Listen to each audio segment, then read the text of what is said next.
Don't you see that? You see that? That's not AI generated. That is the largest buildup of a military. Not only that, we've been hacked. Our Treasury Department has been hacked by the same person that has that buildup. What about that? That's the same country building even more sites for military installations and technology and upgrades. What is our risk when it comes to China? You know, we're talking about the Panama Canal. We're talking about Taiwan Strait, the South China Sea. We're talking about trade routes, the Belt and Road Initiative. All this stuff, when it comes down to it, are they becoming more technological, more war savvy, bigger militaries? Is that what we're looking at when we face this threat of China? Now today we're going to talk about that because we have a weak president going out. We have another president coming in, and there's a lot taking place with these buildups. And what are the risks to us? Not only that, we're going to discuss what Trump just said about his cabinet picks. I think it's a good move, and I think it's something that should have happened, I mean, my gosh, a month ago. I think it would have saved him a world of trouble. And also, our new lockdown's coming. Now, we've heard about the avian flu coming, but to be honest with you, the more and more it's talked about, the more and more legacy media pushes it, the more and more the administration that we have going out of power is getting on board, the more and more these liberal states like California are embracing it. Washington embracing it. Oregon embracing it. I got an email from one of our watchers that's from the Oregon, Washington area. And I told you, it doesn't matter if you believe it. I'm going to read her email and tell you what it said. Let's dive into these stories today because they are serious. This is the last day of the year. 2025 is coming, and it's coming like, man, like a storm. Are you ready? Are you prepared? And are you glad to see 24 leave? Let's dive into these stories today. This video starts right now.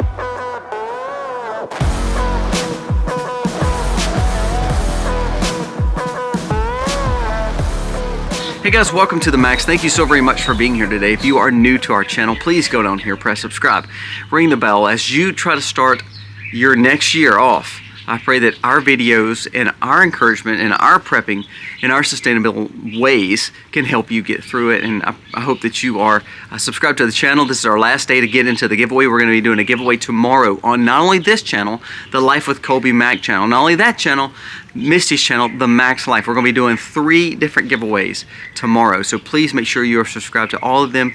Get entered into them. Comment, thumbs up, and it means the world to us. Now let's jump into these stories today. First, let's talk about China. Now, there's 3 articles, actually 4 articles that I want to bring to your attention when it comes to China, because I think they all go together, and they're all from different sources. That's what should blow your mind. Now, listen to this. It says China orders largest military buildup since 1930s Germany. According to this report, the national security expert, the People's Republic of China has ordered the largest military buildup in the world since in the 30s with Germany, raising concerns about the military presence of China. It says they have massively built up not only a military, they've built up a nuclear arsenal.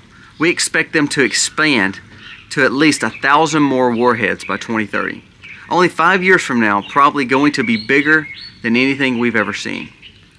The Chinese Navy, not by tonnage, but by the number of the ships, are bigger than the U.S. Navy. China has something like 250 times the shipbuilding capability that America does. Among other expansions, China has increased the arsenal of the People's Liberation Army Force, the Rocket Force, 50 new intercontinental ballistic missiles, bringing a total to 400. The Department of Defense also reports that 300 more medium-range ballistic missiles and 100 long-range cruise missiles have been added. China currently has over 600 operational nuclear warheads. Listen to that now. And expected to increase more by 2030. Whereas the outgoing Biden administration has taken much softer stance on China, President-elect Trump has vowed to crack down on China both in terms of trade and military ambition. That's why you hear the play of the Panama Canal. That's why you hear the play of the northern trade routes, such as close to Greenland and Canada. Because when other entities and other countries and adversaries enter our hemisphere, what he's saying is we need to control the trade routes around us to make sure that we are safe. Now the sad thing is we've allowed the Chinese to buy several sets of farmlands and several ports all next to installations of military. Stupid move. But this is the part that's we should be feared about. Now people say, well, it doesn't matter. This is all just hearsay. They're not looking to do anything to us. Now here's another report. Satellite images show rapid Chinese buildup on disputed border areas. What they're doing is they're trying to creep into all these areas and maybe expand their territory. Now that, let's go to another story. You think that that's not enough? This imagery shows the developed areas on those borders of areas that are not theirs. Why do you think they're building that up? Because they want to make sure that they're blockading certain areas close to their border where there will be no presence of them being vulnerable. You know, when you talk about biblical things, and again, we're Christians, so we think about this kind of stuff.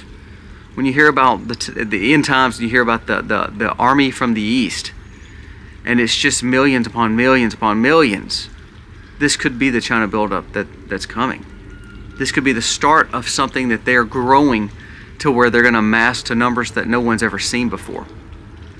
They've already amassed past the numbers of what the Germans were in 1930. The biggest buildup in any time in history other than the Germans in World War II. Two more stories. How does that affect us? There's a new report that came out of Epoch Times. It says a suspected Chinese spy is a fiance of a California congresswoman. Now, if you remember just a few days ago, we talked about a Chinese spy, alleged spy, that was tied into California, tied into a councilman's office. They were almost like his right-hand man. It was someone that was important to them. Now here's another story of a fiance of a California councilman. It says a California councilwoman is the fiance of a man accused of peddling political influence on behalf of the Chinese regime in California and trying to make inroads into America. And last story dealing with China. The Treasury says Chinese hackers remotely accessed several workstations and unclassified documents. It says in Washington, China hackers remotely accessed tons of our documents with the U.S. Treasury Department. You think that's dangerous? How in the world can we trust our own government if they cannot block the fact of these hackers getting into their networks? So now we see the biggest military buildup. The Navy has grown. The fact that they're adding more warheads and more missile capabilities. They are taking over grounds that are closer to them and making sure they have new installations built on every corner next to the disputed lands of their neighbors. And now you see that they are infiltrating our politicians' homes, and now they're accused of being spies, and now they're hacking into our Treasury Department. Is that not unbelievable? So while our focus, $5.9 billion too, went to Ukraine yesterday. This is one thing I don't understand, and this is where I want to make sure that we all grasp this. Russia is more alike us than what China is, meaning this.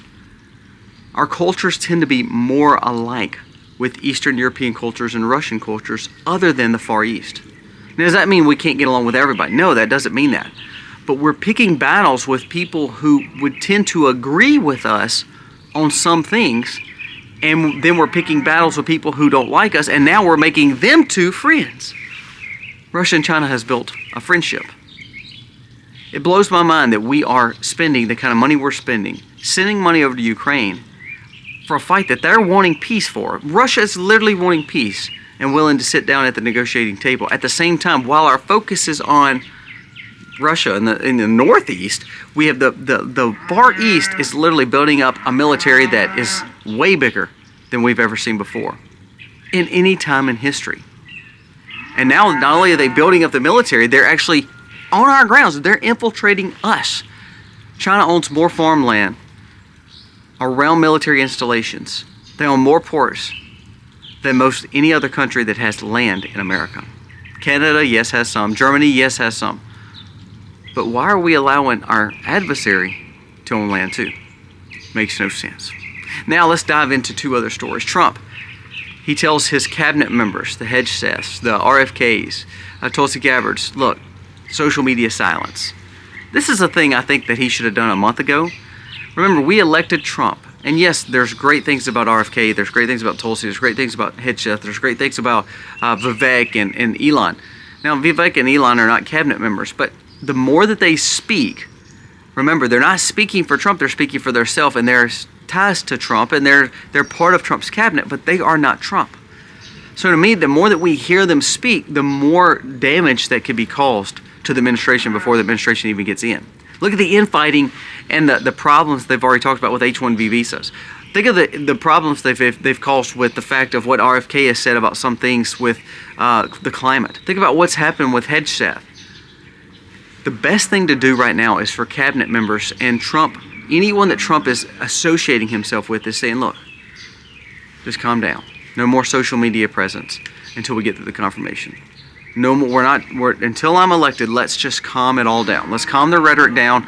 Let me speak for myself, and let me make sure that we put out all these fires. Because we're building up and billowing more problems and flames that shouldn't even be happening right now. I think that Trump is trying to keep it calm and collected, and making sure he's the only one that's speaking, of course. But I think this is a good thing. I think we need radio silence from cabinet members. I think we need radio silence from Vivek and Elon when it comes to setting policy for Doge. I think right now what they should be doing is just simply putting out the stats and the truth that this is how they're spending your money. This is what we want to cut.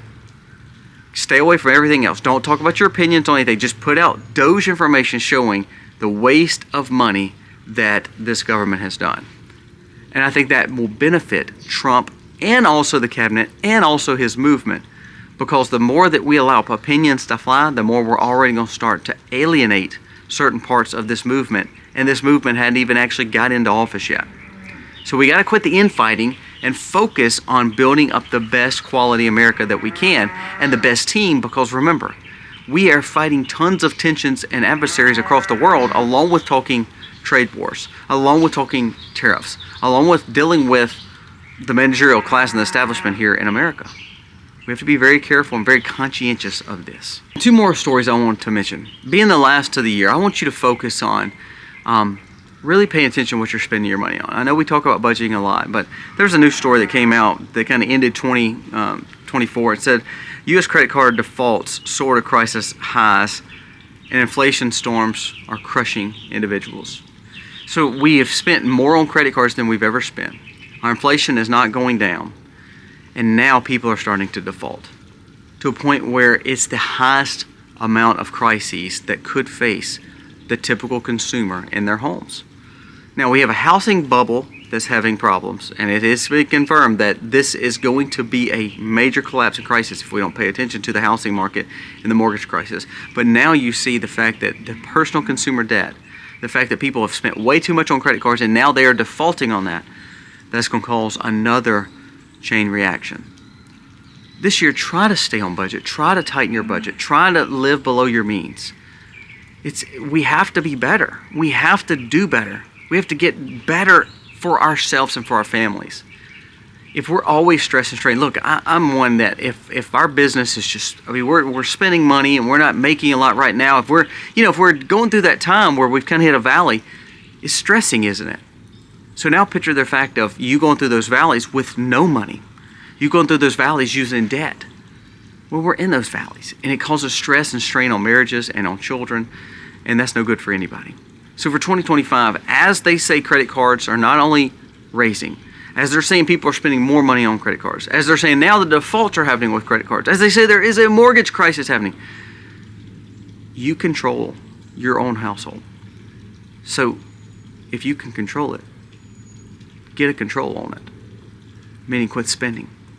Do a freeze, 2 or 3 weeks. Just say, wife, husband, children, we're going to tighten our budget just for 2 or 3 weeks, and we're going to learn to live below our means. And once you do it for 1 or 2 weeks, you'll realize you can do it for a month, and then for 2 months, then for a whole year. Please focus on the fact that we will face correction when it comes to our markets. We can't keep spending like this personally and also as a nation without a collapse or a major correction happening. Pay attention to what you're spending. This is a personal plea to you. to straighten your finances out. And then lastly, lockdowns. Are lockdowns coming? Now, every administration's saying no, but look, you're going to start seeing these little small snippets of your freedom being taken away. And this is a story that we talked about just a few days ago, but now it's really starting to make some headway. It says, lockdown fanatic Lena Wynn pushes for bird flu jabs before Trump takes office, along with making sure that we need to lock ourselves in at least for a period of 48 to 60 hours, if not more, and stay indoors if you suspect someone to be sick. The former Baltimore health commissioner recommended forcing the ones who didn't get this to remain indoors. Not only for last one, but for this one too. She's saying this one's going to be more serious. Now again, let's quit talking about, well, we don't believe it's a psyop. It could be. Right now, Washington, Oregon, and California have all talked about things that they're doing and putting practices in place. California has already declared a state of emergency over this. Louisiana had the case, and California claimed the state of emergency. I want you to listen to an email that I just received, and this was from someone that watches us. They said, although I don't believe in this, here's what's happening in my neck of the woods. They said, up here it's running rampant. People are getting diagnosed with it. He said, and it's not even the fact that it's true, it's the fact that it's probably just a simple flu. But they're saying this could be the avian flu. This could be the H5N1. She said, because of that, we're starting to see our egg prices go up, our chicken prices go up, milk and dairy in shortages. So she said, even though we may not believe in it, it's affecting our paychecks because the cost of goods are going up. It's affecting our daily routines because there's so many people out because they have some kind of sickness, and now they're saying it could be this. Not confirmed, but the scarcity and the speculation has caused for people to panic over it. Remember, I say this, I feel like a broken record. It does not have to be true. A psyop does not have to be true to make it be effective for what their goals are. So can lockdowns come? Maybe. But it doesn't take them forcing that. If they make the stores be in shortage, if they make your jobs be in shortage, if they make you take time off because you're sick, if they make you go to the doctor and you can't get in, so instead of going in, you got to go home, they're already locking you down and you don't even realize it. This person said, my eggs have went up. My milk is not as available as it once was. And the fact that my chicken and cow beef prices are still high. So she said it could be because of the inflation. It could be because of the policies of this administration. It could be because of this little sickness that we're facing in our town that now everybody speculates that it is the flu. She said it didn't matter. It affected me. Even when I didn't believe it, it affected me. Pay attention to these stories, because every one of these stories, from the Chinese hack, from the bird flu lockdowns, to literally every aspect of what we just talked about, will affect you, because we live in this world together. The debts, you didn't have credit card debts, or you didn't think that you paid a lot of money, but if our government keeps spending, you may not have credit card debts, but look, if our government keeps spending and the market tanks, guess what? That may not affect your home directly, but it affects your retirement. It may affect your pension. It may affect how you purchase, how you work for the next coming years. It all affects you. So now, the last day of 2024, look back and say, you know what can I learn from 2024 to make me better for 2025? To be more independent, to be more sustainable, to make sure I have the things that I need. That way, these things won't affect me as much. Diversify yourself and take care of yourself and prep on. Not only that, keep praying. We need prayer. Our president needs prayer. And our future president needs prayer. And we need to make sure that we are hoping that America gets back on a steady ground and can focus on being the city on a hill that it once was. Guys, let me know your thoughts on this video. And again, I hope that you have a great New Year's Eve. I hope 24 wasn't as bad for you. I hope that 25 will even be better. Please prepare and pray and look to God, look for guidance and wisdom along the way. Thank you for watching. God bless.